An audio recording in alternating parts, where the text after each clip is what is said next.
Waalaikumsalam warahmatullahi wabarakatuh. Alhamdulillahi Rabbil Alamin. Wal aqibatu lil muttaqin. Wa ala illa ala dhalimin. Allahumma salli ala Sayyidina Muhammad wa ala alihi wa sahbihi ajma'in. Qala Sukarno, a'tini ashrata syabab sawfa uharriku bihimud dunya. Qala qail, laysa al-fata man yaqulu hadha abi walakinna al-fata man yaqulu hadha. Wa ba'da dhalik al-ihtiram wal muhtaram ila lajnati at-tahkim, al-ihtiram wal muhtaram ila ma'ashir al-muslimin rahimakumullah.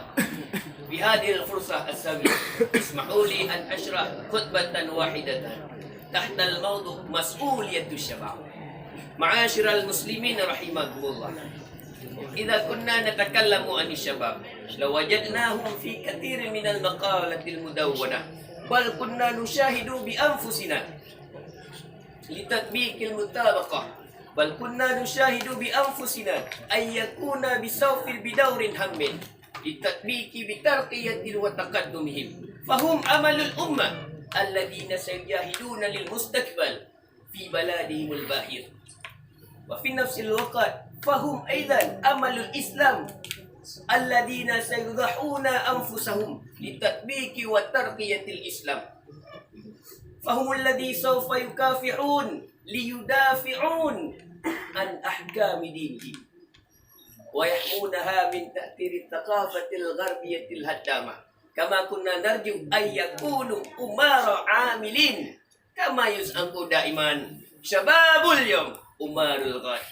معاشر المسلمين رحمكم الله، وبهذا لابد لنا أن يهتم من اهتمامه الشباب، ولهذا لابد لنا أن يهتم من اهتمامه الشباب لأنهم قوة سعيدة وقوية، ولأنهم رموز النشاط التي ينتفع، كما أنهم رموز الذي لا قوة فيها. معاشر المسلمين رحمكم الله، وعلى الهدف قال سوكارنو، من سوكارنو؟ رئيس الجمهورية إندونيسيا السابق، قال أعطني عشرة السبق، أعطني عشرة الشباب سوف أحرك بهم الدنيا. وبهذا القول والقرار كنا نستطيع أن نثبت أن سوكارنو اهتمام بالشباب أكثر من اهتمامه بالشيوخ، لأنهم قوة قوية في بلده. معاشر المسلمين رحمكم الله، كمثلنا هذا اليوم وبعد ذلك كمثلنا هذا اليوم كنا نشاهد الشباب الآن في بلدنا فإنهم يحترزوا عن أحكام دينهم، كما نشاهد أيضا أنهم لا يحتروا بالتربية والتعليم، ولا سيما إذا ننظر إلى مسلم في بلدنا هذا اليوم فإنهم لا يهتموا، فإنهم يتخلقوا بأخلاق السيئة، فإنهم يبتعدوا عن تعاليم الإسلام، فإنهم يبتعدوا عن أحكام الإسلام. ولذلك نحن اسمنا ولقبنا هذا تلميذ. عندما تلميذ يتعلم تلميذ في المعهد أو مدرسة يجب علينا أن يوجد مرارة وقلقا ومحزنا وصعوبة، ولكن نحن الذي سيكون العلماء ورئيس في زمن المستقبل لابد لنا أن ينبغي أن نسوي أنفسنا بالصبر والنشاط، ولا يجوز لنا يأس في طلب العلم، لأن للتسخير الشعبي كنافلة الفتى وكلها وجب التطهير بالسعي والدعاء، كما يسأل دائما ليس الفتى من يقول هذا أبي ولكن الفتى من يقول هذا أنا.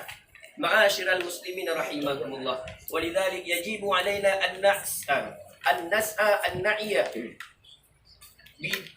في أنفسنا، ويجب علينا أن أقدم ويجب علينا الحماسة. معاشر المسلمين رحمكم الله، يجب علينا أن نسعي أن مسؤولية بناء متعلق بنا بهذه التأملات، وكنا على حذر تجاه الثقافة الغربية الهدامة التي سوف تلاون تعاليم الإسلام في زمن المستقبل. وآخرا وأدعوكم أن تعدوا من الأعمال السيئة وآخرا أدعوكم أن تعدوا أعمال الصالحة وآخرا أن تعدوا جيل الناشئين حتى يستطيعوا أن نبدل اقتدام للمستقبل شيوخ ويحلوا محلهم. معاشر المسلمين رحمكم الله. وآخر الكلام النتيجة مسؤولية الشباب أهمة في بلدنا لأن الشباب شعوب الشعب رجاء الشعب وأهمة كبيرة. كفى مني وبالله التوفيق والهداية. السلام عليكم ورحمة الله وبركاته.